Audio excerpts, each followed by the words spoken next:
Bismillah, Bismillah, walhamdulillah, wassalatu wassalam ala rasulillah, wa ala alihi wa sahbihi wa man wala. So, we started looking at most of the first chapter of the text last week. For those who are just joining in, we're looking at the Book of Assistance by Imam Al-Haddad, rahimahullah. It's a very concise set of chapters that provides a framework, roadmap to increase spirituality and spiritual development.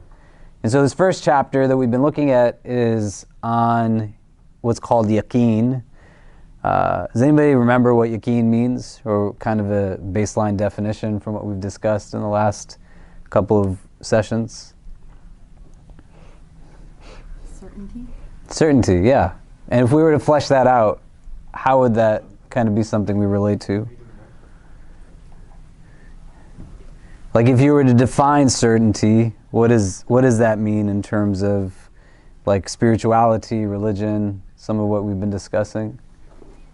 Like conviction in your faith. Conviction in your faith, yeah. It's something concrete, right? And so what Imam Al-Haddad does is that he sets yaqeen as a destination point. So it's literally, the text is going to be a roadmap. And what we want to be able to do is engage it, read it, and then understand how the sequential chapters all relate to each other. There's a connection across topics. So if people want to pull up the book, you could just do a Google search for the Book of Assistance, PDF, because we've been reading through it. We want to continue to do that. And just jump right into it. Maghrib is going to be coming in a little earlier each week that we go through this. So we want to just maximize on time. And so where we were was essentially on page 8, which is the second page of the first chapter. And we were at the second bullet point, right? So the first bullet point talked about kind of a mode or method through which one can now start to increase in yaqeen. And it spoke about the importance of reflecting on Allah through the Quran, through the Sunnah. We talked about kind of the need to unlearn some things that subconsciously we might not even be aware that we've learned, right? Likely many of us have not necessarily sat down in a structured format to be able to think out, well, who is God to me at the end of the day? And so point number one, to recap, Imam Al-Haddad is saying that you got to learn about who God is through what God has said He is. And not necessarily just take it indirectly, subconsciously, but engage the Quran, engage the Hadith. Use it as a means, as a mechanism. Right? There's a Hadith Qudsi that says, "Ana inda dhanni abdi bi," that I am as my servant thinks I am. So the God that you believe God to be is the God that you will be in worship of. And that's not just an abstract text now, right? You can't say, because this book says this, then that's what I believe, but belief is within you. And it's not just regurgitating or parroting somebody else's comments, but understanding again, what does this mean to me? And you want to get to a place where, as a reflection question, you can literally write at the top of a notebook, who is Allah to me? And then you can answer that within yourself. Not somebody else's answer, not the answer that you feel like you're supposed to give, but an answer that allows for you to then feel and recognize, who is this entity that I'm actually in worship of?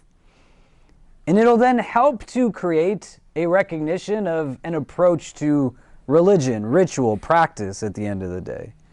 As to where there is an opportunity through certitude to deepen in that relationship. So why don't we start reading from point number 2, where he says the second is, because we want to get through this chapter and get into chapter number 2 on intention, and just start building into that a little bit. Can somebody read from where it says, the second is to learn from looking at the kingdom of the heavens and the earth?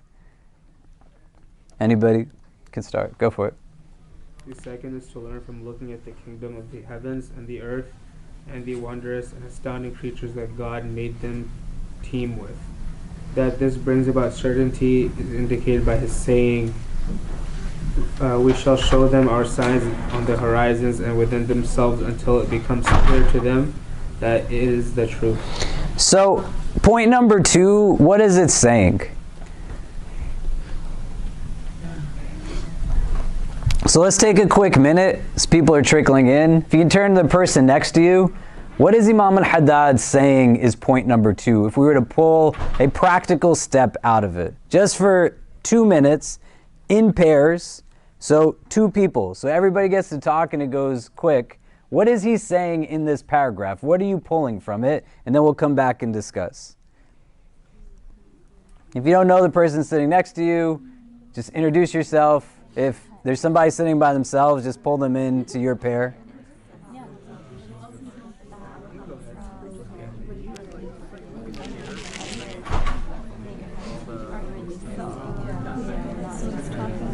So there you go.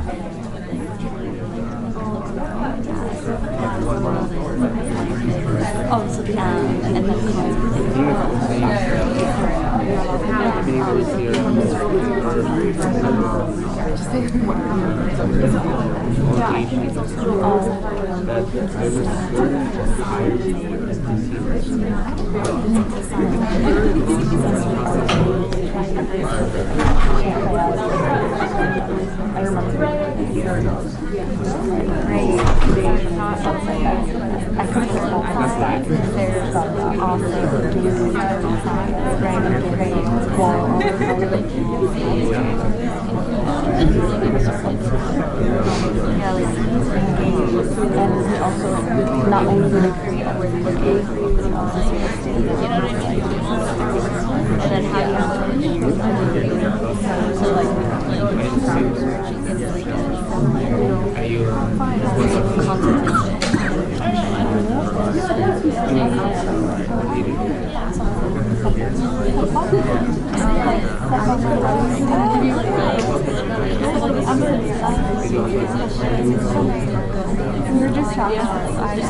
I like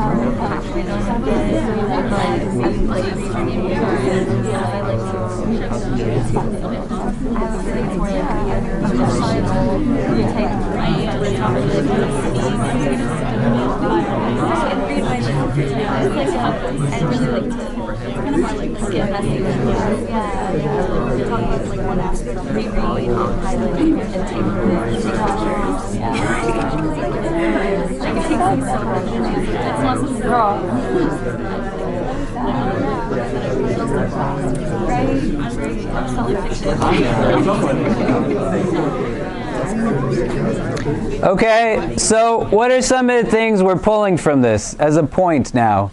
He's going into point number 2 as a way to develop this thing that's called yaqeen. What is he saying here? What do you take from what he's saying? Anybody? Yeah, go ahead. He's saying witness everything around you, and then also witness the creation of life around you, and use that to tie you to the ayah at the end of the paragraph. But what does it mean? Like, what are you taking from it if you extrapolate from it? Yeah. By observing the world around us and all of the signs that Allah has put in front of us of His creation, it increases us in our certainty, in our yaqeen, inshallah. So how would you do this? Yeah. Part of me feels like a way of doing that is like simply just communicating with people, like asking questions to find out like what kind of knowledge they have in order to like condense your version of what your truth is in accordance with Allah, I guess. You were going to say something? Did you have your hand raised? Would you like to say something? Sure. Yeah, go ahead.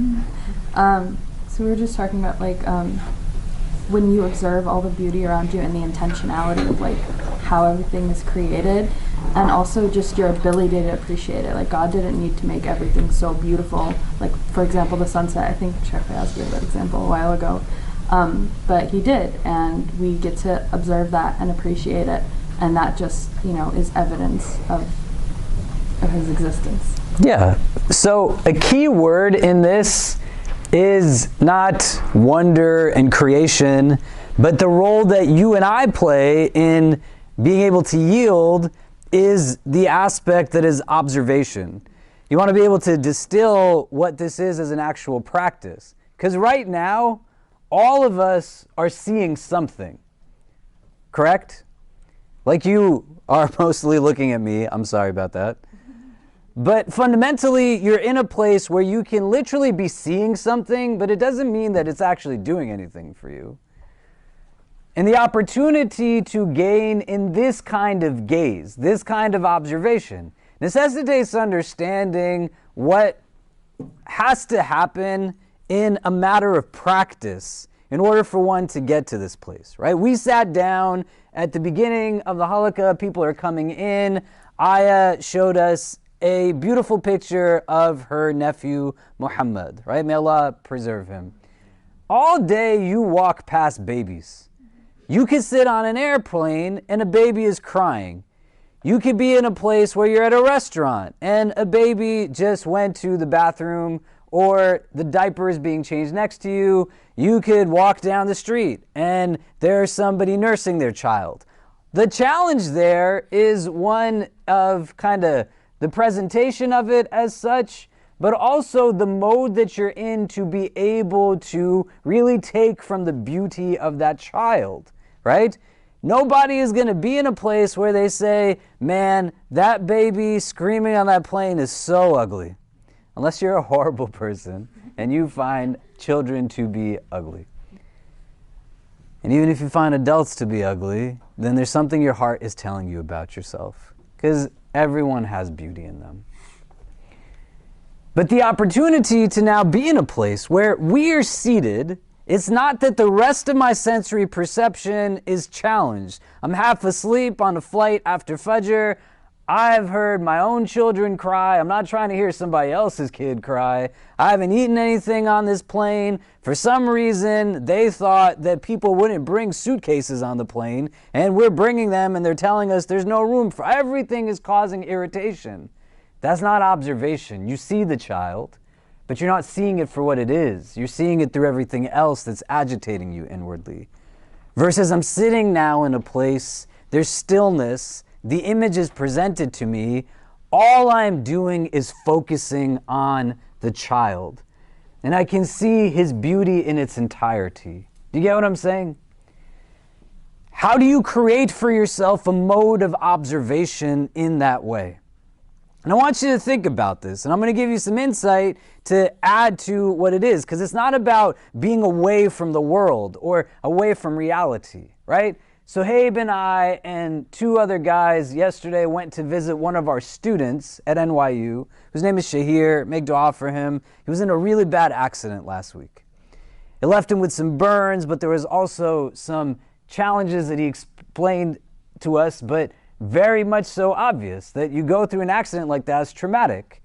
His car started to smoke and then flames came from the back of the car as he's driving. He lost control of it.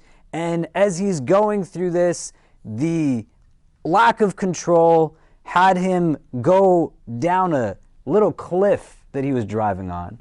The car turned over multiple times. And then somehow, subhanAllah, landed still on its wheels. And as he got out of it, he saw that the fire was spreading. He tried to put it out with water. It didn't work. And then the whole thing went up in flames.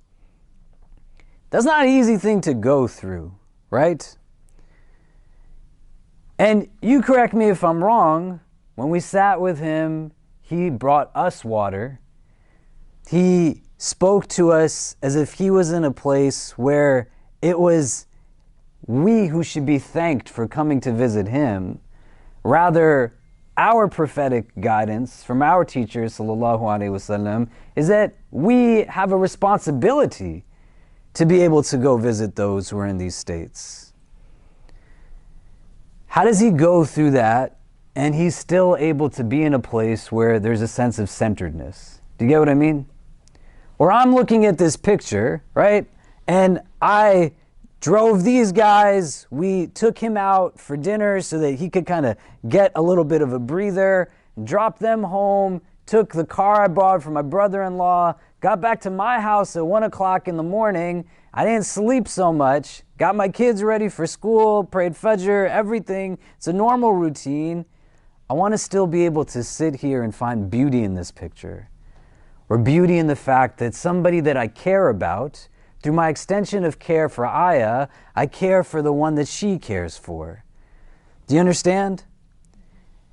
It doesn't mean that the world has to be perfect. The idea is to take this as for what spiritual exercise is meant to yield, the ability to still have contentment and balance in the midst of other things that we experience: exhaustion, tiredness, grief, sadness, depression, anxiety, whatever it is. You can have both of them exist simultaneously. What's keeping us from observing in that way? You can't do it if the world is chaotic outside and you've given abode to chaos inwardly. The same way I asked you last week that your ability to know who God is to you necessitates formulating subjective perspective. And that a paradox of decision making is that when you don't make a choice, you have chosen. So if unconsciously you have now created for yourself a conceptualization of a God that is an angry old man in the sky looking for a reason to punish you, that's the God you're still going to worship at the end of the day. It can be really easy to leave behind ritual when it comes to being a means to connect to that God.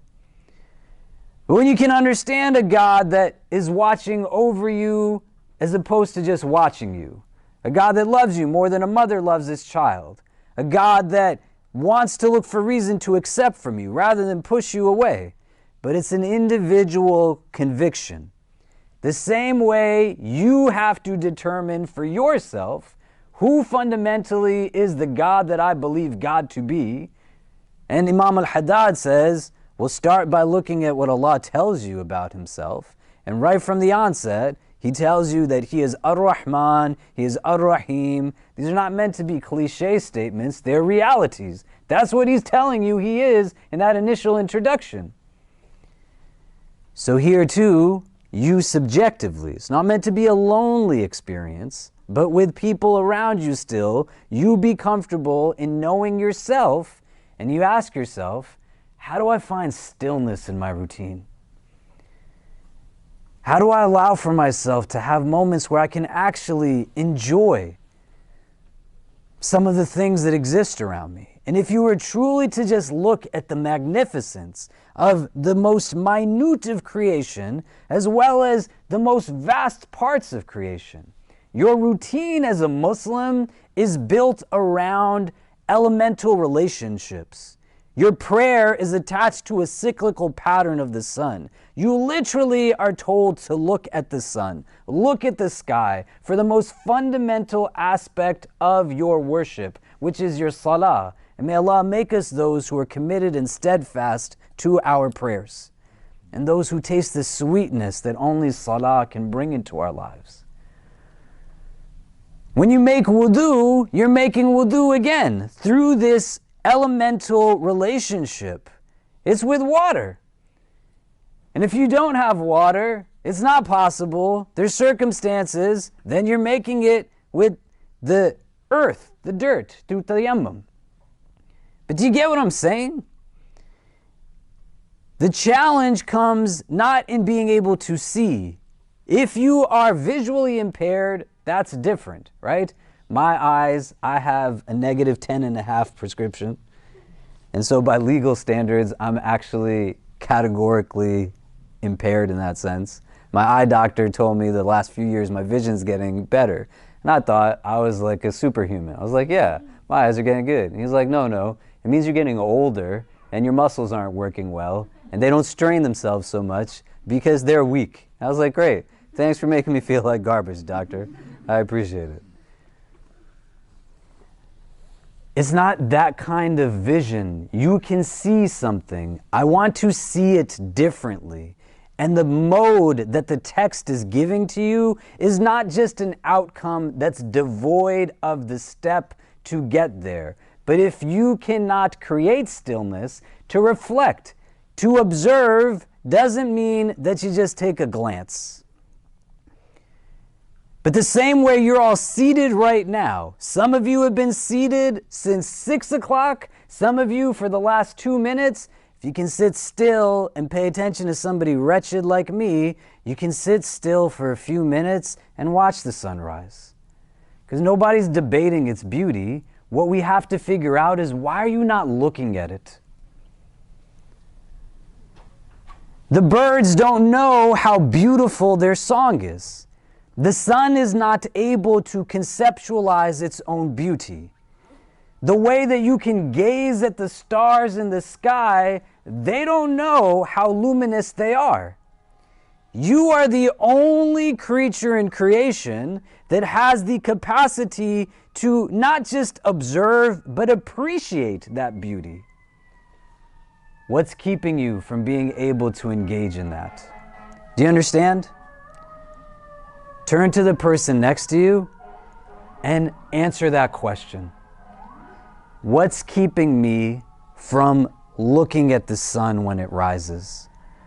What's keeping me from actually sitting and gazing at the beauty of whatever it is that surrounds me elementally in this world?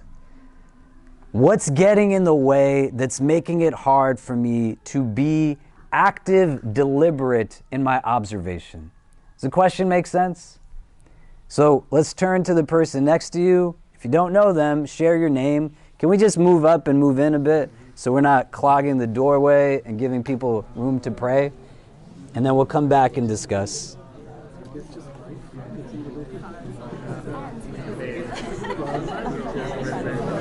Is this easier than I'm sitting here?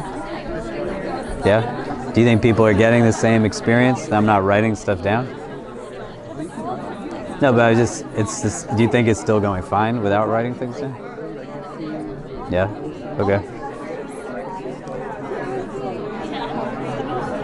I feel like sometimes I speak very abstractly, and I don't know if it's hard to follow, but let's see how it goes, and then, yeah, we'll see.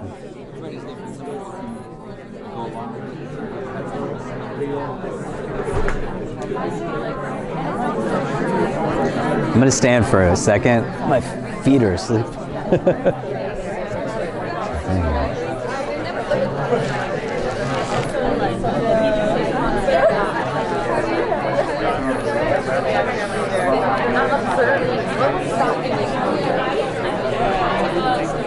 Hey, can a couple of you guys go down to get the food? Yeah? If you go, the carts are right there. And she's typically on Thompson Street, like in front of one of the fire hydrants. Yeah?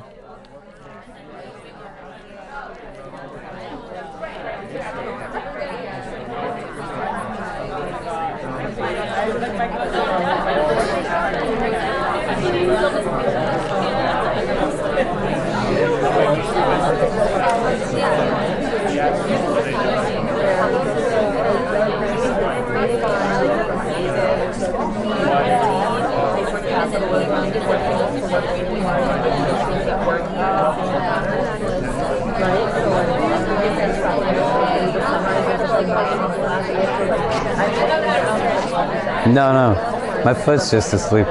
I'm gonna sit down again.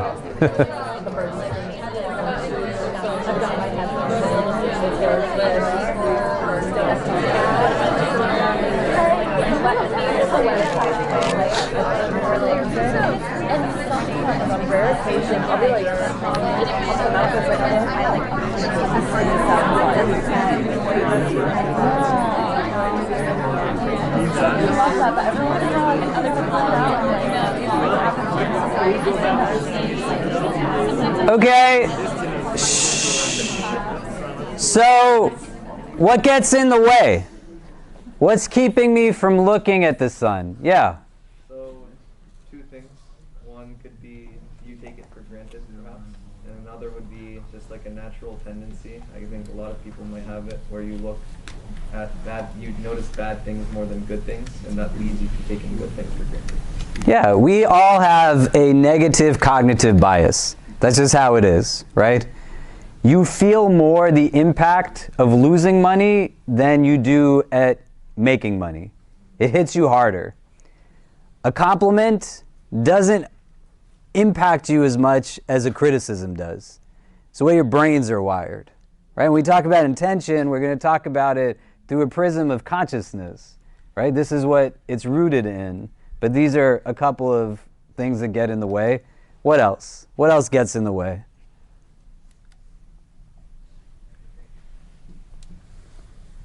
Being super anxious all the time. Like, we were talking about how the way that society is built has made us need to be stimulated all the time unless you are super active about trying to get away from all the noise. I think we're letting the noise take over or at least I am letting the noise take over, because it's difficult to let yourself just think, because then you're thinking about what you're doing right and what you're doing wrong, and there's the pressure to actually do the things wrong right. Yeah, it's not easy. And we're not identifying obstacles to be able to then be self-deprecating, right? This is a tool of shaitan. Don't give him victory over you. You are all good people. And the notion is that good people can be better. The default doesn't have to be that I'm terrible at life. When you have a divine command of lowering your gaze, and I talked about this with some of our student leaders yesterday, it gets overtly simplified in terms of a very surface level understanding of gender interactions, right? But fundamentally, what is rooted in this is an idea that consumption is not just merely food that we eat, water that we drink, but consumption is through all of our organs of sensory perception. What you're hearing, what you're seeing. And the sheer abundance of stimulation that you have, rooted not just in I am observing and taking in so much consciously or unconsciously, but the particularity that you live in a consumer-driven society that is bombarding you with ads from the minute you wake up till the minute you go to bed, telling you your happiness is rooted on the acquisition of what they sell to you, and creates now formulaic processes of success that say that you don't have time to sit still for 5 minutes. There's a hadith where the Prophet ﷺ says that there's 2 blessings that people are going to get deprived of. That you have health and free time. You're not going to use it. Why we encourage you to fast outside of Ramadan is that the act in and of itself, if you're physically capable of it, creates an opportunity to have mindfulness about what you're consuming in every which way possible. And so the lower your gaze part isn't just hey, have this weird understanding of what it means to interact across genders, but understand that what you look at impacts your heart. How you look at it impacts your heart. What you're consuming. If I literally just poured food into your mouth constantly, what would it do to you? And you can say, well, it's not possible. But you think about it, that at every given moment, you just ate and ate and ate, or you just drank and drank and drank consistently without interruption. That's what's going on when you don't have mindfulness and consciousness in what you are visually consuming. And here it's, you don't just see, but you get to choose what you see and how you see the things that you see. And you start to create deliberate relationship. So if one of these gets in the way, because it's now doing exactly what it's supposed to do, becoming a vehicle through which everything that you do centers through this. I literally can look at this and I just miss everything else that's going on around me. So you gotta put it to the side and you have a physical fast that teaches you that you have self-restraint, and then you move from that to a place that says, I'm gonna now fast from gossiping, from complaining, from backbiting. I'm gonna fast from being racist and hateful. I'm gonna fast from being ungrateful. I'm gonna fast from being intoxicated by technology. What makes it hard to observe? Yeah. If you are not aware of the destination you are heading to, if you are not looking for a creator or something, a lot of people who observe, they looking for something behind the thing they observe. We live our life very randomly, and we just let the stuff, drive us in this life. So if we don't look for something behind the things we experience, and if we don't try to always renew our destination, like intention, and identify the destination we are heading to always, we are going to miss out of stuff we observe. Yeah, and you gotta frame it in this way, right? That there's something that you're missing at the end of the day. There's an aspect to it that what you are getting through these default settings, why we have goals, is not like in this weird kind of, watered down rhetoric where people think they sound very profound, but in reality they give you something without really any substance to it. If you don't have specific things you're working towards, then you're just moving the way everybody else moves. Individually, you haven't come to a place of determination as to why am I taking the steps that I take other than everybody else is doing it. You have capacity because you're all grown people, right? I didn't force you to come sit here. You came here on your own. For what? And the individual nature of setting now an objective, it allows for you to yield more of a process of self-actualization. I'm not just walking with the masses. My relationship with Allah is mine. And if I don't know why I'm walking in the ways that I'm walking, I'm eventually going to get to a place where it's always going to be devoid of what its potential capacity can be. So you sit down again. A couple of points just more directly. You got to find places of stillness. It's okay to rest. I've said this before, but to say it again in the context of this conversation, literally the name of our God, Allah, is phonetically such a way constructed that the alif comes from the throat, the lam is now elongated from the fullness of your mouth, and the ha is aspirated as a breath comes from you. So in every utterance of Allah, you can breathe. It's not meant to create restriction and constriction and anxiety. It's meant to be a release from these things. You see what I mean? You find spaces, places that are here, they're still, where you can actually listen to the rainfall. You find for yourself opportunity to be in a place where there's room to just breathe. I think Maghrib is at 6:39. So we're just passing them out if you want to wait a few minutes, and we'll call the adhan or let people know. But just for like 3 or 4 more minutes, I think, right? Yeah, if people can pass them around the dates. And we'll break our fast and then go for maybe like another 10 minutes as people trickle in for Maghrib. Then we'll call the adhan and pray. We're going to have iftar after that. If you don't have in your routine deliberate process to just be still, you got to build it in. You can't build inward tranquility through just living in external chaos constantly. Other things that are going to be really important, you got to have wellness as a pursuit, as we're saying, objectives. So do not sleep every night in foolish routines. There's no point to stay up till 2, 3 in the morning if you don't need to. I last night had to be awake till 1 o'clock in the morning because a young man in our community went through a tragic car accident. That's going to always be a priority to sleep. And not because you're hating on yourself, not because you're in this place where I'm being self-deprecating, in this mode of just observation and focus. If you are tired physically, you will not be able to metaphysically benefit from the reflections around creation. Do you get what I'm saying? Where will you go to rest? And to rest is different from finding a place of stillness and solitude. The rest precedes the moment of observation. They're two different things. How do you take care of your free time? You live in a society that tells you that leisure is somehow not something you're supposed to do.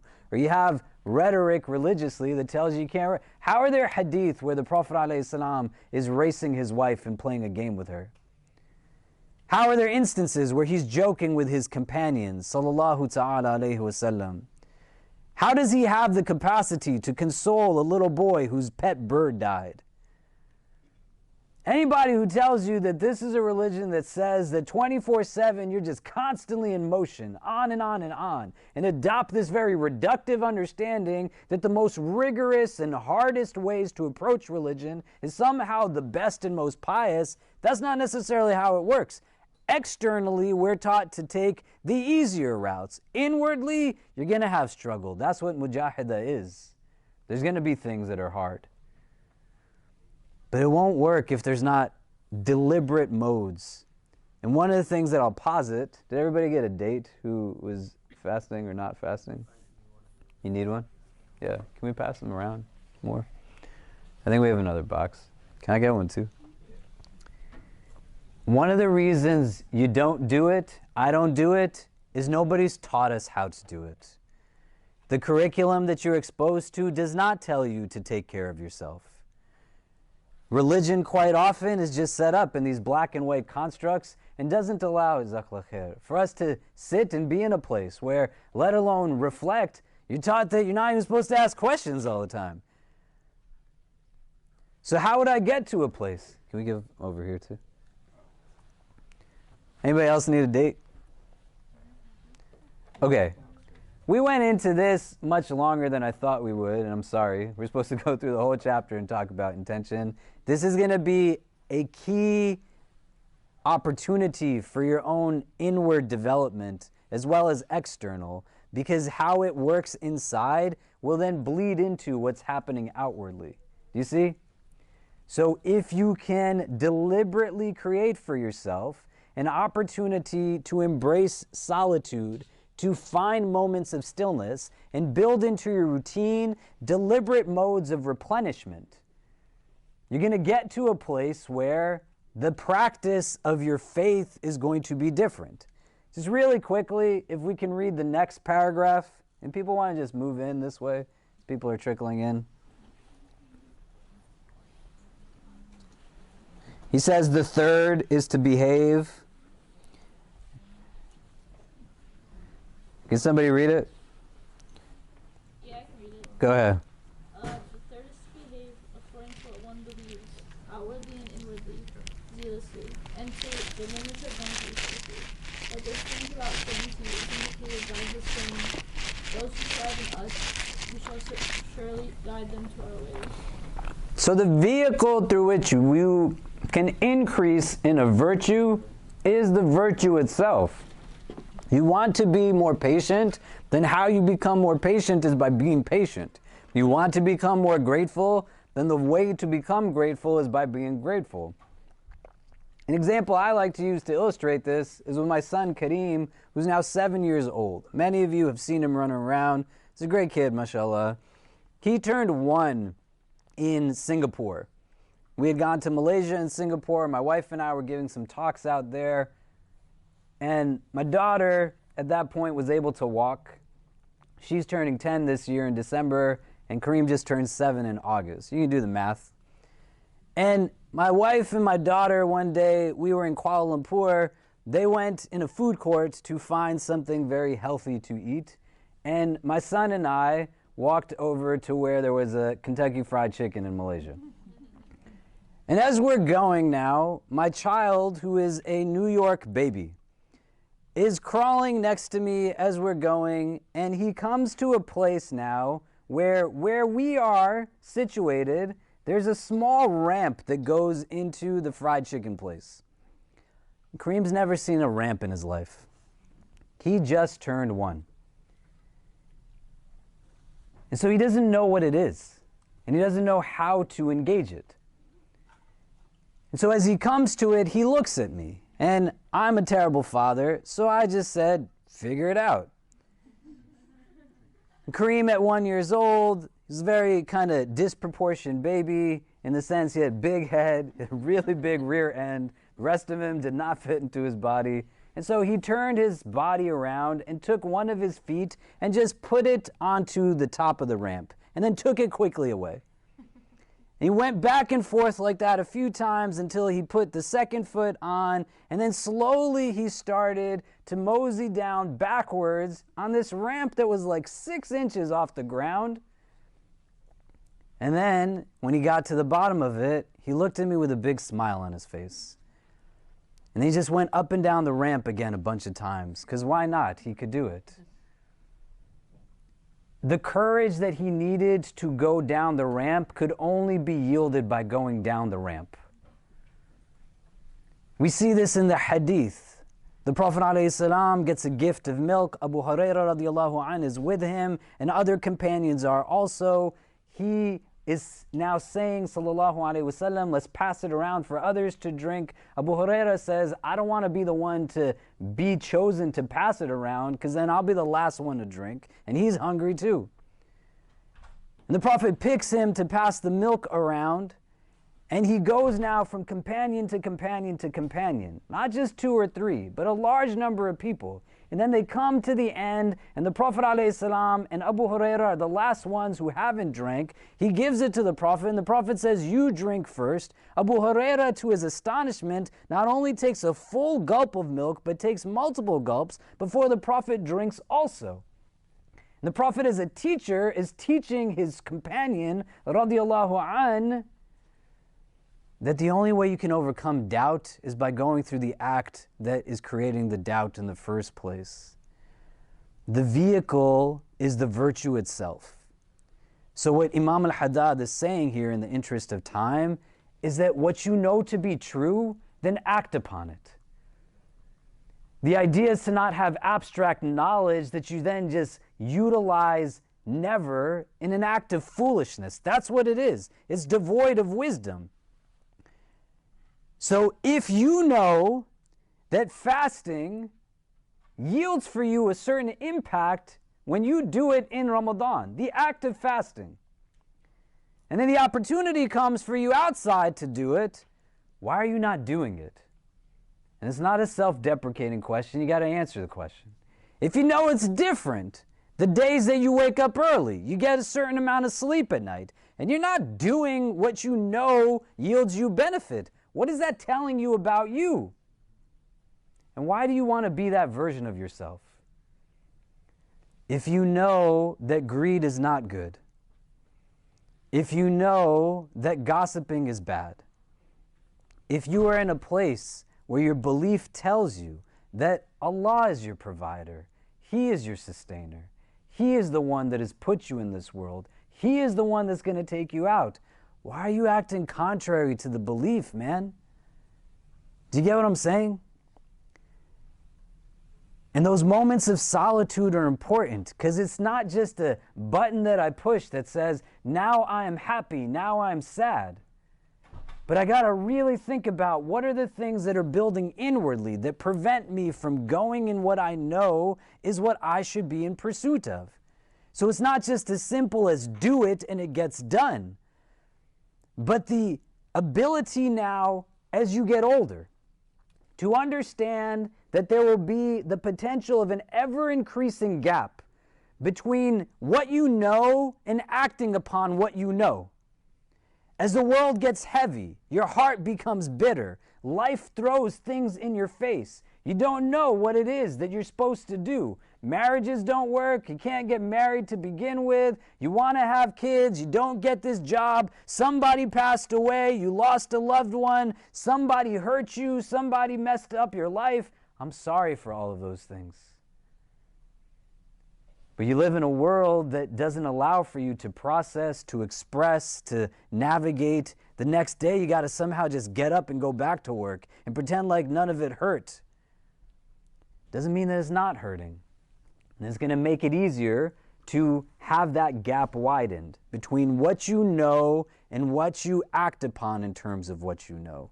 You want to narrow the gap, that what you do is rooted concretely in what you know. You understand? And so Imam Al-Haddad, he's saying here that one of the best ways to increase in certitude is to act upon what you know to be certain. And it goes back to what was being said before. If you don't know why you're doing what you're doing, it doesn't mean you're still not doing things. And why wouldn't I then be where I'm at in terms of the state of my existence in this moment, right?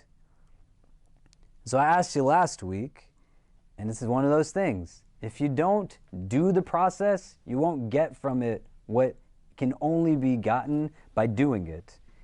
You got to sit and say, what do I actually believe in this moment? What are the things that I have firm faith and conviction in? And are those things really absolutely things to have faith in? A credential, a job, a house. Because like we said before, none of these things can be absolutely defined as being a ni'mah, a blessing. Because for some people, they're actually the source of great fitna. May Allah grant us ease. But there's certain things that are really always true. God is good. The Quran is good. Muhammad sallallahu alaihi wasallam is good. If you know these things, then why don't you read that Quran? Why don't you learn that Sunnah? Why don't you worship that God? Not the one that you unconsciously have processed a conceptualization of, but one that you know to be good. Do you get what I mean? And so the third point that he's saying, you want to build it, then you got to act upon it. It's not just enough to know it, or to conceptualize it, or to write it, but you live by it. You live your belief. You live your convictions. You live your faith. Does it make sense? Okay. Before we take a pause, any thoughts, any questions, any comments that come up from this? We're going to pray in like 3 minutes.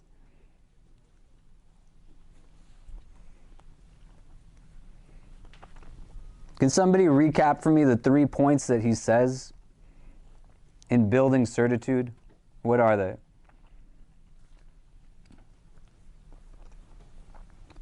You gonna say something? What's number 1? Yaqeen is certainty. And what are the 3 things he said that will help you build yaqeen? Are you looking at your phone? Don't get nervous. Are you getting nervous? I can see you're getting nervous. This is so much fun. Are you telling her the answer? I literally can see. What are you doing? Preserving beauty? What? You told her the wrong answer? That's not a good friend. Power, firmness, and stability. Is that right? Did you hear the question? What was the question? I tried. This was great. Number 1, he says that reflect on who Allah is through Allah's book, right? Know God through God. Don't know God just through somebody who claims to speak on God's behalf. Read the Quran. Read about who Allah says He is. Reflect on His divine names.